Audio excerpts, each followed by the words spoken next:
Dr. McGovern and Dr. Stanford for inviting me to say a few words. I don't want to take too much time out of the trivia night, but I'm happy to share some thoughts if I can. I know that not everybody knows me, but Bishop Conley, I grew up in the Kansas City area, not too far from here, and I'm a convert to the Catholic faith, converted at the University of Kansas, which I think there were some University of Kansas people here, medical school at least, yes. Yeah. Gabe LeBeau. Yeah. His uncle is Nick Nickus. Yeah. And he's from Phoenix, though. Correct. Yeah. And my junior year, and then I kind of read my way into the Catholic Church, and I was telling some people at lunch today that as I look back on it years later, many years later, yes, I did read my way into the Catholic Church because I was in this Great Books program, and it was through literature and poetry and music and art and architecture that had such a big influence on my thinking at that time. But I look back on it, it was really more friendships that I had with other converts, but other people at school who were also in this program, and so that kind of introduced me to Jesus and to the church. But I went on, was ordained a priest for the Diocese of Wichita, some Wichita people here, and served in Wichita for a number of years. I was pro-life director, so it was good to meet some of the students for life because I was very involved in pro-life stuff. In fact, I even did some jail time with Operation Rescue. It was back during the Operation Rescue 80s? movement. Yes, late 80s, early 90s, before they passed the FACE law, which was a federal offense to block abortion clinics. But it was a passive. I know was it your presentation that had Martin Luther King? No, it was somebody. It was the Students for Life. Students for Life. Yeah, Well, he was our inspiration, and so it was this nonviolent, yes. passive civil disobedience to close abortion clinics so that sidewalk counselors could talk to women. And it was very successful, so successful that they passed the FACE law and made it a federal offense to block the entrances. But so I was very involved in pro-life. Then I was sent to Rome, and I lived in Rome for 12 years and worked in the Vatican. And during that time, I was also chaplain to the University of Dallas Rome campus there, and came back and was at Wichita State University. So I've spent most of my priesthood working with college students. So that's why I feel real comfortable here with college students. I taught for Christendom College for 2 years at their Rome campus, and then also for Kansas Newman for 2 years. Then I was named a bishop, and you get this call, and you're just like, oh my gosh, what's this? They don't prepare you for it. You're not supposed to even know. You don't know. So of course I said yes, and I was named auxiliary bishop in Denver. So that's when I met Michelle, Dr. Stanford, and that's when I got involved with the Catholic Medical Association. Yeah, and I think you were one of the ones that really kind of introduced me, because I don't think I knew about the Catholic Medical Association What year before would that have been? It might have been 2008, 9, something like that. And then I was named Bishop of Lincoln, and that's where I am now. And so I thought about titling this talk "How I Lost My Snickers Bar," and then how I found it again. I like that. Now, not everybody was at probably Dr. McGovern's talk, but he gave a talk last night about how to really find joy, you have to have a balanced life. You can't just be like a nut bar or a chocolate bar or a caramel bar. It's got to be everything together. Caramel, nuts wrapped in chocolate. And that's a Snickers bar, and that's in the middle of this Venn diagram Yes. that we have on this slide. And this was actually sitting on my desk when I came here. The monks said this. So I haven't eaten it yet, but I had to bring it. But actually, Dr. Stanford asked me to talk about the title, mainly how valuable it was for me and in what ways to have authentically Catholic physicians compared to physicians who may not have been Catholic or authentically Catholic. In other words, a perspective from the patient's point of view of does it make a difference if your physician is Catholic? And so I was going to quote this passage from St. Paul's letter to the Romans, which was in morning prayer. It's in the Roman breviary, but it's in morning. Come on in. It was in morning. This is the preliminary to trivia. Yeah, yeah. You get a bonus, Bishop Conley. Yeah, no, I don't know if that's. We'll find out. No, it's definitely. We'll find out. Yeah, you just missed the introduction, so no big deal. So St. Paul's letter to the Romans in this morning's Roman breviary morning prayer. None of us lives as his own master, and none of us dies as his own master. While we live, we are responsible to the Lord, and when we die, we die as his servants. My kind of story about my medical leave of absence was something that, just sort of, I didn't really see it coming, and I didn't really know. In fact, I used to tell people when they were stressed out, or worried about something, I used to quote St. John the 23rd, who during the Second Vatican Council, supposedly his prayer at night was simply, when everything was sort of, a very difficult time in the church, he'd kneel down and say, "Lord, it's your church, I'm going to bed." And, it is funny, but it's really profound. I mean, it really is, because in the end, at the end of the day, at the end of everything, it's the Lord's. It's the Lord's. We belong to the Lord, and we're responsible to the Lord, and not to other people, not to other things, but just to the Lord. So I somehow forgot that, and my problems really began in August of 2018. And that summer was not a very good summer for the church. I don't know if you remember, the McCarrick report came out for the first time, and then there was the Pennsylvania grand jury report of child sexual abuse by priests. And then the state of Nebraska, the Attorney General, like many states, launched an investigation of all three dioceses. So all of us, all the three bishops in Nebraska had to turn over our confidential files to the Attorney General. And, it was just a real, and it was in the newspapers and everything. It's a very difficult time for the church. And in my diocese, I had to remove several priests for sexual misconduct, and, that was hard. They were good priests, but they made some bad decisions. No child sexual abuse, but they were with adults. And so all this was happening, and also I had to close. This had been going on for a while, not these things, but I had to close 2 parish schools, which should have been closed 10 years ago, but that's another story. But that's always traumatic when you have to close a school or a parish. One of my younger priests died suddenly.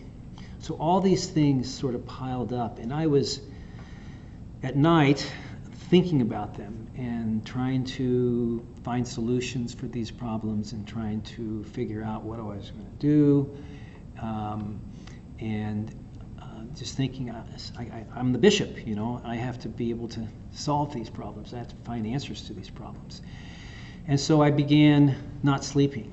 And I didn't realize it at first, but because I used to be, I could get by for a while without sleeping much, especially as a college student. You guys, I know, sometimes can do all-nighters. Do you still do all-nighters? Sometimes maybe that was. So I didn't really worry. I never had worried about sleeping too much, but I went for months really without a good night's sleep, and it began to wear me down, and I began to lose energy and concentration and focus. And a couple of my friends, bishop friends, Archbishop Coakley and Bishop Jim Wall, Bishop of Gallup, Archbishop Coakley's Bishop of Oklahoma City.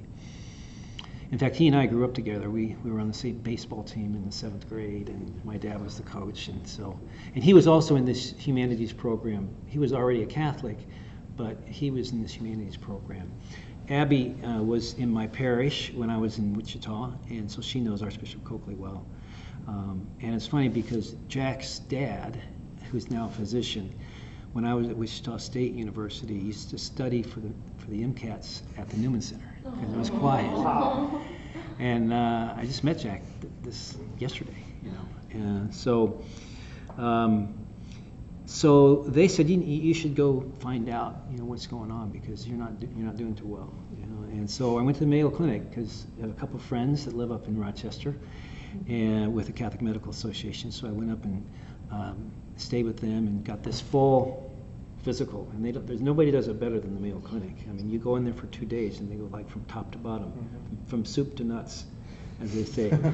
And I was diagnosed with major depressive disorder, which kind of shocked me, but then it made sense, and the docs there, you know, told me what the symptoms were and why, and asked, you know, it was clear, as well as anxiety and depression sort of trade back and forth. And I think I started suffering from anxiety first, and that kind of went into depression. And so they recommended that I seek counseling, and to they prescribed some medication for me. So I said, okay, I guess that's what it is. And so I went home and got a good Catholic counselor who was recommended. She's also with the Catholic Psychotherapy Association. Yeah. So that's how I kind of found out about her. And she was wonderful. And I thought, okay, we're just going to get through this. We're just going to plow through this thing. And I went through, that was in March of 2019, and continued on. And then in September, I thought I was getting better, but then in September, I developed tinnitus. You guys know what that is? It's kind of this ringing in the ears. And it's very common. Lots of people have it. And that brought back, even with medication, insomnia. And so from like September and October, I just kind of went back down again. And this lack of joy, which is really, I've never had that before. I was always kind of a happy-go-lucky kind of guy. I didn't have any like trauma in my childhood. My parents were great. You know, they were married for 59 years. And, you know, so I couldn't trace any mental illness in my family. This just came on. And, you know, there's a Greek word called anhedonia, which means lack of joy. An, you know, is the prefix, which lack is. And hedonia, our English word hedonism comes from that. So it's the lack of hedonism, but really it's the lack of joy. You know, joy leaves your life, and that is the worst feeling. You know, and so when you hear about people committing suicide because of depression, although thanks be to God, I never really had any serious thoughts about it. I just knew that I just couldn't do that. You know, taking my own life was just, you know, maybe because I knew what the church teaches, and it was, I just couldn't do it. But I really began to understand why. Because as soon as I took my leave, there was a priest in St. Joe who committed suicide. I don't know if you heard about that priest. Yes. A young priest who I knew. And that hit me like a ton of bricks. And then another former student of mine at Wichita State University, who's a speech therapist, she is a mother of 4, she committed suicide. And so November, we had our annual bishops' meeting. It's the last one we've had in person. We have that every year. All the bishops in the United States come together in November to Baltimore, which is the primatial see, the first Catholic diocese in the country. And we come together for a meeting. And so this was this November of 2019. And my 2 buddies, Archbishop Coakley and Bishop Wall, said, you know, we got to meet with the Apostolic Nuncio, who's really our boss. I mean, the Pope is our boss, but the Nuncio is the representative of the Pope in every country. You know, every country has a papal nuncio or a delegate, apostolic delegate. And so ours is Archbishop Christophe Pierre, who's from France. He's from Brittany, and he's got a very heavy, thick, I won't imitate him, but he's got a very thick French accent. And so we sat down one night after all the meetings were over.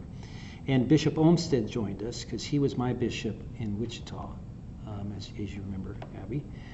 But he's also a priest from Lincoln, where I'm bishop now. And he's in Phoenix. And the plan that we kind of worked up was that I would go to Phoenix because it's sunny there, and that helps when you're depressed. And Bishop Wall, who's a priest of Phoenix, knew a doctor there, Frank Agnon, who's in the Catholic Medical Association, who's an internist, but he has a specialty in pharmacology. And we would set up a team. And so I sat down with the nuncio, and of course I was just, not only was I in a bad condition, you know, but also I was like, what? You know, I don't even know where to begin to set up some sort of medical team. But thanks to my friends and the nuncio, who was absolutely wonderful, after I explained to him, kind of what I explained to you guys, he said, yeah, you need to take some time off. Of course you do. And he said, and Bishop Olmsted said, well, he can come to Phoenix because we have this retreat house, which is called Mount Claret, right at the base of Camelback Mountain, which is a beautiful part of Phoenix. Doesn't hurt. And there was one, this is providential, there was one casita that was open. It's really for retired priests, but there was one vacant one. So he said, you can stay in that, and I'll introduce you to Dr. Agnon, and then we'll set up a team. And so the nuncio said, fine, write all this up and send it to me. This was like November 19th, 2019. And so wrote it up, sent it to him. He had to send it off to the Pope. Came back, you know, positive, giving him permission. And I got a call. I was giving a retreat for Advent, which was, I know a couple of us on the retreat, and I asked them, what was that retreat like? He said, well, it was good. It was good. You're just being nice, weren't you? I can't even remember the retreat, you know. And actually, they were real good because he helped me pack my stuff up. So I got this call from the nuncio on Saturday because it was a weekend retreat, and he said, you can leave whenever you wish. And I said, okay. Then the 13th, the Feast of St. Lucy, was the following Friday, and so I left on this leave, and I didn't know how long I'd be gone. So I took another priest with me to drive. I didn't feel like I should drive, and so this young priest who was my MC, we drove to Phoenix. And when I got there, Bishop Wall came down from Gallup, and then we all went over to Dr. Agnon's office. Now, Dr. Agnon is not, I mean, he's Catholic, but he's got a secular clinic. And he's got a couple partners who are not Catholic, but he's very Catholic. So the first thing we do is we go back into his office and we pray. I just met this guy like, 2 minutes before, so we're all sitting there, and he's leading the prayer. He's kind of charismatic, so he's leading this prayer, and but it's put us all at ease, And I said, this guy's going to be good. And so we sat down and we kind of worked out. He recommended a psychotherapist. Bishop Olmsted connected me with a spiritual director who was a young priest who he released to be a diocesan hermit who lives up in Black Canyon, one of these mountains north of Phoenix. And he's got this hermitage, and people come to him and make retreats there, go up there for spiritual direction. Father Eugene Mary. So he was my spiritual director, and then this Dr. David Jeckman was my psychotherapist, and then Dr. Agnon was my medical doctor. And then Dr. Cindy Hunt, who's with the Catholic Medical Association, she's a psychiatrist. She sort of jumped in because then providentially, this was all before the lockdown, she was at a meeting in January and came to Phoenix, and we got together. And so I asked her, well, could you be my psychiatrist? I mean, Dr. Agnon, he knows medications, but doesn't have the specialty of psychiatry like Cindy would. And she said, yeah, absolutely, we can do this. And then, of course, the whole world went on medical leave the next month with the pandemic. But I had my team in place, and everything went telemedicine, although during that whole pandemic, my psychotherapist, we met face-to-face, which was really amazing.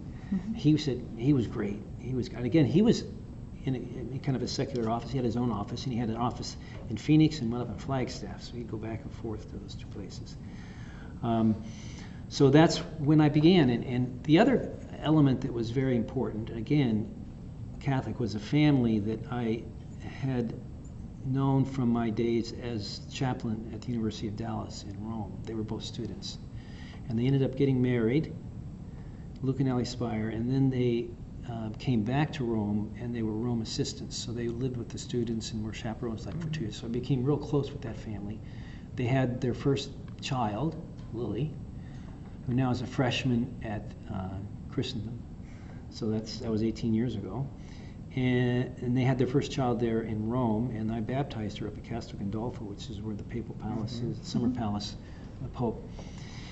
They live in Phoenix, and so I just became like, I went over there 3 nights a week for dinner. You know, I needed, especially during the lockdown, I was so isolated, as were so many people, and so many people suffered through those months of lockdown because of being isolated.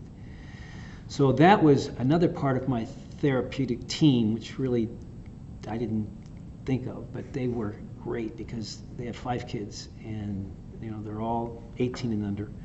Just great kids, and just to get into a normal like setting with the family and the chaos of a family was just very therapeutical.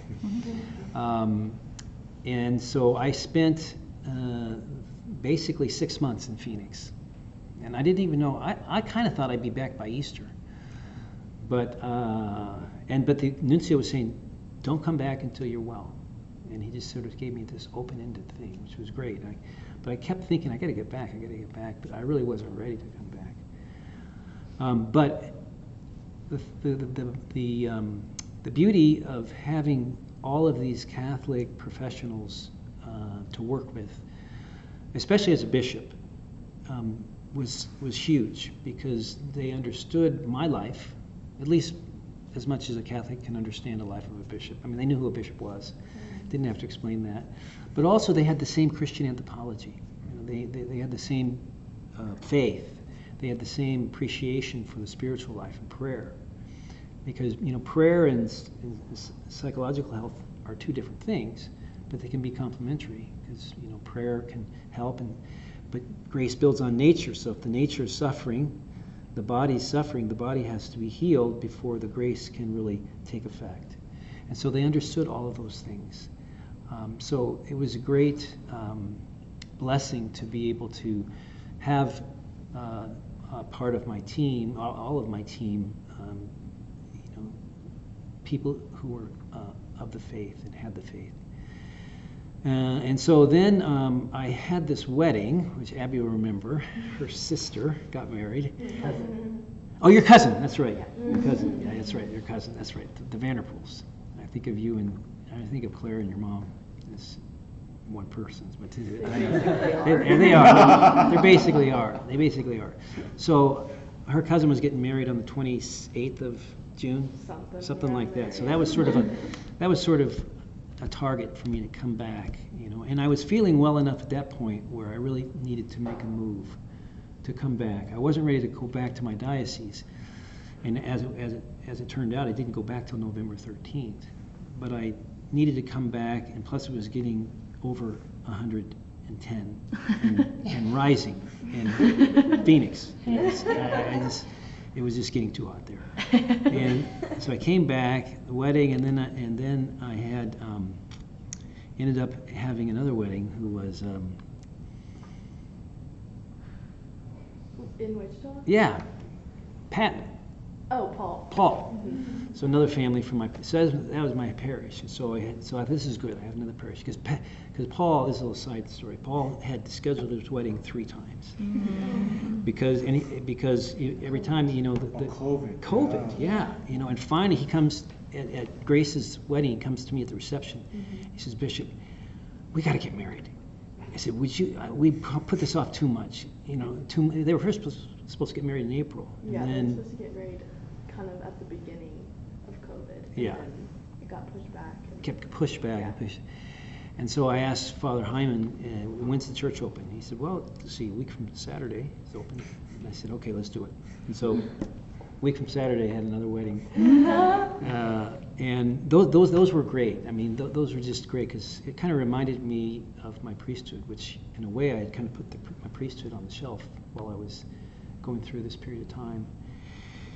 And so that was sort of the beginning, and then I went up and spent some time with my sister, and then my psychotherapist said it would be best if, and before going back, is to sort of shadow another bishop before you go back to your diocese. So I spent a month in Oklahoma City with Archbishop Coakley, sort of shadowing him around and just, you know. And also I'd got this puppy, and that was part of my recovery as well. This beautiful golden retriever. And in fact, Bishop Wall and I both got puppies from this dog. So, in fact, we brought 4 puppies back. Because the director of the retreat house wanted one, and then Bishop Wall's housekeeper wanted one. So we brought these beautiful little 8-week-old golden retriever puppies in my car. So I spent a month in Oklahoma City, and then I spent a month in September with Archbishop Nalman here in Kansas City. And he had a number of confirmations, and so we split those up. And that was sort of during the time where there was a little bit of a lull before the surge.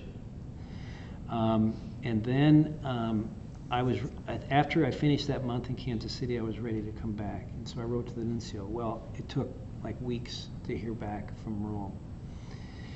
And finally, I got the letter back on the 30th of October. And I came back to the diocese on the 13th of November. And I've been there ever since. Now, the joy is not totally back, but it's on its way and much better than I was. And I'm still a work in progress. I have good days and bad days, but I'm moving. The trajectory is in a good direction. And I'm doing better all the time. So thanks for listening to my story. If you have any questions, here's your opportunity. If you ever wanted to ask a bishop a question. Yes, where did Jack. you learn or read the great books at, did you say? University of Kansas. Oh, okay. Yeah, it was a great, it doesn't exist anymore, but it was a 2-year program for freshmen and sophomores where we read, the first year we read the Greeks and the Romans, so it was all pagan literature the first year. And the second year we read early Christian authors and modern authors. So it was a whole sweep of Western civilization. We have a 2-year program here. Yes, I know. It's kind of on the rise. Yeah, I promote it every time I can. Okay. Dr. Orr, or no, Dr. Traffus. Dr. Traffus, yeah. Yeah. But I was That was her gonna maiden name, actually. Oh, yeah. She's Father Sherman Orr's. Well, you know that. Yeah. I was just going to ask if there were any particular works that have stuck with you throughout your life that you find yourself going back to. Yes, that's a great question. The Confessions of St. Augustine. And the Consolation of Philosophy by Boethius. They were written fairly close to each other. It was at the fall of the Roman Empire, you know, and basically watching this civilization crumble. You know, what's really important? You know, when everything around you is falling apart. Which you can apply to your life. You can apply to our time right now when it seems like things are falling apart around us. But like I was telling somebody today, you know, really, it's an exciting time to be alive because it's an important time to be alive. And, you know, it's our time to be alive. This is when we were meant to be. And so we can't think, oh, I wish I was back in the Middle Ages or, you know, whatever. But yeah, there's a lot of work to be done. But there's a lot of good things, a lot of good signs, good signs of hope. Hope and joy are two things that are really, I think, two sides of one coin. You know, I think if you have joy, you're going to have hope. If you have hope, you're going to have joy. And if you lose one, you lose the other.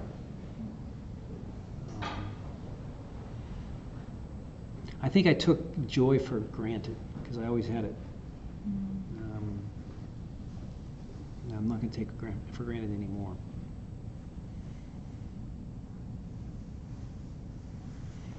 Welcome. Thank you. Mr. Zimmer. Good man. John Zimmer. You know John Zimmer? I just heard about him at dinner. So yeah.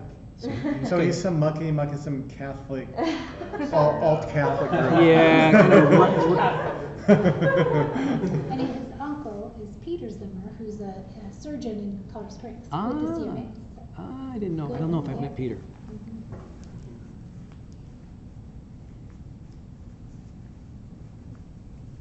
So do we want to do trivia night? Mm. How many teams would